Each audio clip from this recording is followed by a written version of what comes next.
Opposition کو چاہیے تھا کہ بل کو پڑھتی، اس میں ترامیم لے کے آتی، اس میں آبجیکشنز کرتی جی کہ یہ چیز ہمیں منظور نہیں ہے، یہ چیز جو ہے اس کو ٹھیک کیا جائے، کوئی ایکسرسائز کرتی، کوئی پروپوزل لے کے آتی.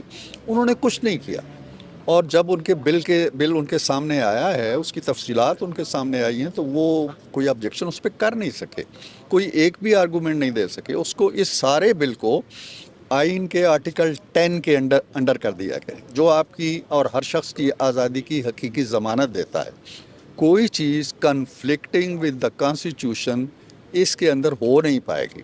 اب بجائے اس کے جس کی میں نمونہ آپ کے سامنے کھڑا ہوں کہ بغیر کسی کو بتائے گھر سے اٹھا لو، ہتھکڑی ڈال لو، جیل میں ڈال لو، اور بعد میں اس کی ایف آئی آر تلاش کر بناتے رہو جی کہ کیا جرم کیا لگائیں اس پہ، کرایہ داری لگائیں یا فلاں لگائیں. یہ نہیں ہوگا. ہم نے اس کو اور یہ بھی ایک سن سیٹ کلاز ہے اس کے اندر، 3 سال کے اندر ختم ہو جائے گا. اب دہشت گردی ہو رہی ہے، دندن آ رہے ہیں وہ. آپ خیبر پختونخوا میں فلمیں دیکھتے ہیں، تصویریں دیکھتے ہیں، ویڈیوز دیکھتے ہیں، جعفر ایکسپریس دیکھ لیں. یا تو ہم اپنا وزن ان کے پلڑے میں ڈال دیں، یا اپنا وزن قانون کے پلڑے میں ڈال دیں، یا کوئی سالڈ پروپوزل دیں. کوئی کام بھی وہ نہیں کرتے سوائے اس کے کہ جی ہنگامہ کرنا ہے اور باہر چلے جانا ہے.